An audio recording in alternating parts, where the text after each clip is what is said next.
Good morning, beta. Today we will start from sum number 11. Given an example of a number which is divisible by 2 but not by 4. आपने कोई ऐसे number की example बतानी है जो 2 से divisible है बट 4 से डिविजिबल नहीं है। इसका मतलब है कि जो नंबर 2 के टेबल में आ रहा है बट 4 के टेबल में नहीं आ रहा। जैसे आप और इधर रफ वर्क में कर सकते हो, तो 2 2 ज़ा 4, देन 6, देन 8, देन 10। अब देखिए 4 के टेबल में 4 2 ज़ा 8, देखिए 4 3 ज़ा 12, देन 4 4 ज़ा 16। अगर यहाँ तक हम लिखें, देखिए 4 2 के टेबल में भी आ रहा है, 4 के टेबल में भी आ रहा है। 6, अब देखिए 6 4 के टेबल में नहीं आ रहा, तो हमारा आंसर क्या आ जाएगा 6। अगर किसी स्टूडेंट का आंसर यहाँ पे 10 आ रहा है वो भी ठीक है। अगर आप 6 लिख देते हो या 10 लिख देते हो, दोनों ठीक है। और कोई एग्जांपल लिख देते हो वो भी ठीक है, बट 8 नहीं आएगा क्योंकि 4 और 8 तो दोनों ही 4 के टेबल में आ रहे हैं। Clear? Now come to the second part. 3 but not by 6। Already देखिए 3 के टेबल में 6 आता है, 6 के टेबल में भी 6 1 ज़ा 6 आता है, 3 3 ज़ा 9। 6 के टेबल में 9 नहीं आता, तो आप यहाँ पे लिख सकते हो 9। क्लियर? उसके बाद है third part, 4 but not by 8। अब देखिए 4 के टेबल में 4 2 ज़ा 8, 8 के टेबल में भी 8 1 ज़ा 8, 4 3 ज़ा 12, 8 के टेबल में 12 नहीं आता, तो हम यहाँ पे लिख देंगे 12। क्लियर? मैंने आपको बोला है कि आपकी जो आंसर है वो वेरी भी कर सकता है, किसी और स्टूडेंट का कोई और भी आ सकता है। जैसे 4 4 ज़ा 16, 8 2 ज़ा 16, 16 नंबर नहीं आएगा क्योंकि दोनों टेबल्स में आ रहा है। उसके बाद 20, 4 5 ज़ा 20, 20 आंसर भी आपका ठीक है, बट 8 के टेबल में 20 नहीं आता। Okay, then fourth part, both 4 and 8 but not by 32। अब 4 के टेबल में भी नंबर और 8 के टेबल में भी, बट 32 के टेबल में नहीं। अब अगर देखिए हम 24 ले लें, 4 6 ज़ा 24 और 8 3 ज़ा 24, बट 32 के टेबल में 24 नहीं आता। आप 24 ले सकते हो, 48 ले सकते हो, 48 भी नहीं आता, दोनों ही ठीक है। Now come to the question number 12, that is true false. Come to the first true false. If a number is divisible by 3, it must be divisible by 9.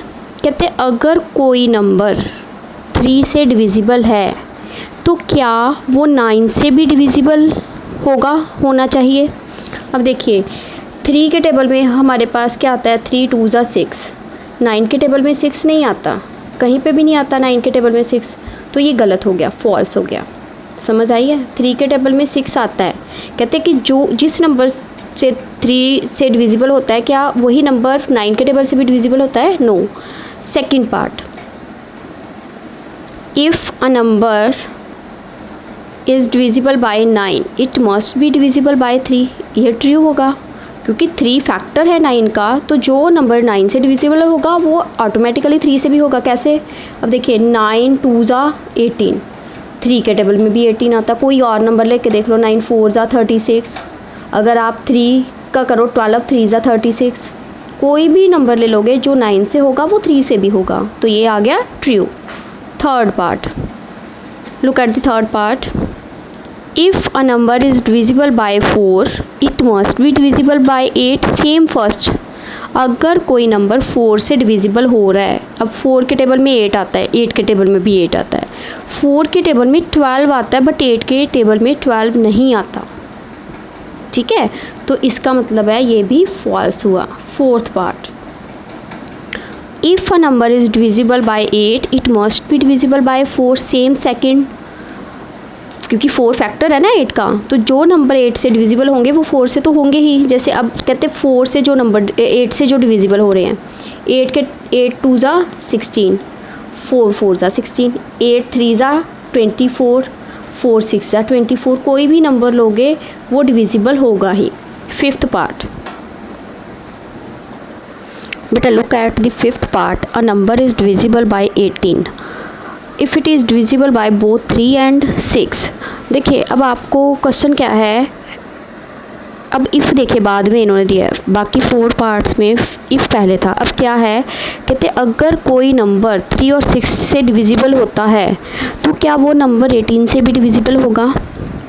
देखिए ध्यान से सुनिए, पहले 4 पार्ट्स में इफ़ पहले था, अब इफ़ बाद में है। इफ़ वाले नंबर को हम पहले लेंगे, मतलब कि जो नंबर 3 और 6 से डिविजिबल हो रहा है क्या वही नंबर 18 से होगा। अब 3 के टेबल में देखिए, 3 के टेबल में अगर हम 3 4 ज़ा 12 लें और 6 2 ज़ा 12, बट 18 के टेबल में तो कहीं पे 12 नहीं आता। और कोई एग्जांपल लेके देख लो, 3 8 ज़ा 24, 6 4 ज़ा 24, बट 18 के टेबल में तो कहीं पे 24 नहीं आता। तो ये क्या हो गया, false. 6th part, if a number is divisible by both 9 and 10 it must be divisible by 90।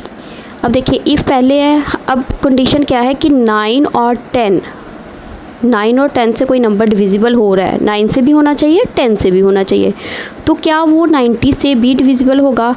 अब देखिए 9 1 ज़ा 9, बट 10 के टेबल में 9 नहीं आता। अगर हम 9 2 ज़ा 18 करते हैं, 10 के टेबल में 18 नहीं आता। अब कोई बड़ा सा नंबर अगर लेके देखें, अगर हम कब बोलें कि 9 10 ज़ा 90 और 10 9 ज़ा 90, ध्यान से देखिए, 9 10 ज़ा 90, 10 9 ज़ा 90, तो 90 डिवाइडेड बाय 90, इसका मतलब है ये वाला 90 से भी डिविजिबल हो रहा है। अब कोई और एग्जांपल लेके देख लो, 180 ले लेते हैं, वो 90 से भी डिविजिबल होगा, तो 20 9 ज़ा 180, और वही नंबर 90 से भी डिविजिबल होगा।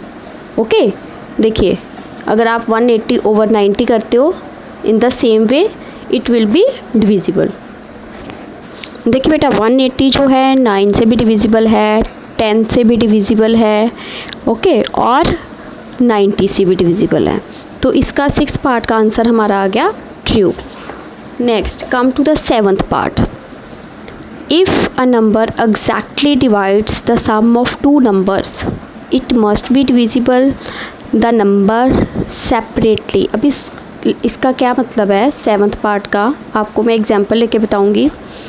कहते अगर कोई नंबर, लिसन केयरफुली, अगर कोई नंबर, 2 नंबर हम लेते हैं, उनको प्लस करते हैं, कहते क्या वो नंबर्स एग्जैक्टली डिविजिबल है। Suppose I have taken example, मैंने 3 और 9 लिया, ठीक है, क्या आ गया 12। अगर मैं बोलूँ कि 12 और 12 से डिविजिबल है, आप बोलोगे येस, 12 1 ज़ा 12, ठीक है। अगर मैं आपको बोलूँ कि क्या यही वाला 12 3 से डिविजिबल है, आप बोलोगे येस, 4 3 ज़ा 12।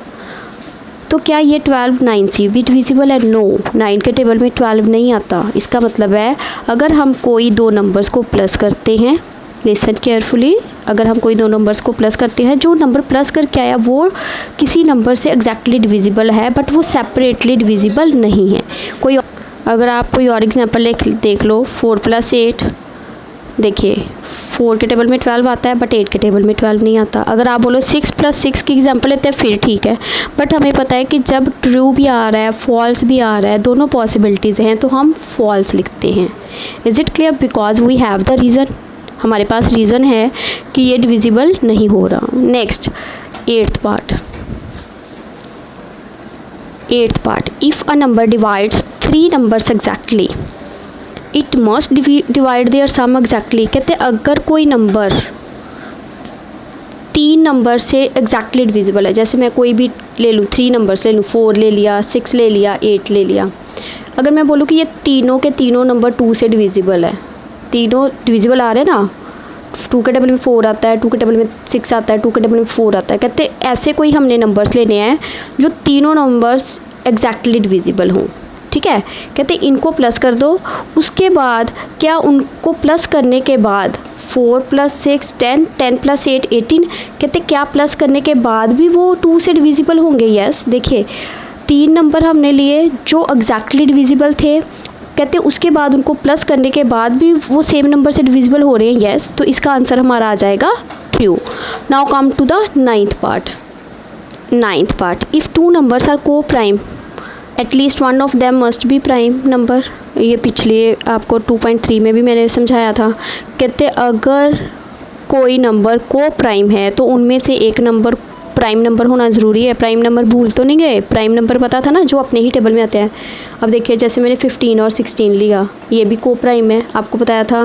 15 के हमने फैक्टर्स देख लिए, 16 के फैक्टर्स देख लिए। ये देखिए को प्राइम आ रहा है। को प्राइम का क्या था कंडीशन, कॉमन फैक्टर 1। तो ज़रूरी नहीं है कि उनमें से एक नंबर प्राइम होना चाहिए। Clear. Now come to the 10th part. The sum of 2 consecutive odd numbers is always divisible by 4। इसको हम सॉल्व करेंगे। कहते हैं अगर हम 2 ऑड नंबर्स लेते हैं, कंसेक्टिव ऑड नंबर्स, कंसेक्टिव जैसे 1 और 3, 3 और 5, 5 और 7, ये होते हैं ना कंसेक्टिव नंबर। कहते हैं अगर 2 कंसेक्टिव नंबर्स को आप प्लस करते हो, 1 और 3 4 आ गया, 3 और 5 8 आ गया, 5 और 7 12 आ गया, 7 9 16, 9 11 20। कहते क्या ये डिविजिबल हैं 4 से। देखिए 4 के टेबल में 4 1 ज़ा 4, 4 2 ज़ा 8, 4 3 ज़ा 12, 4 4 ज़ा 16, 4 5 ज़ा 20। ये आ गया ट्रू। बेटा ये हमारे यहाँ 2.5 तक है इस टर्म में। ओके, हमारा सेकंड चैप्टर फिनिश हो गया। 2.6 से हमारा नेक्स्ट टर्म में होगा। तो कल हम स्टार्ट करेंगे लेसन नंबर 3। उसका आप थोड़ा सा इंट्रोडक्शन देख लेना ताकि आपके लिए फिर इजी हो जाए। Clear. Have a good day.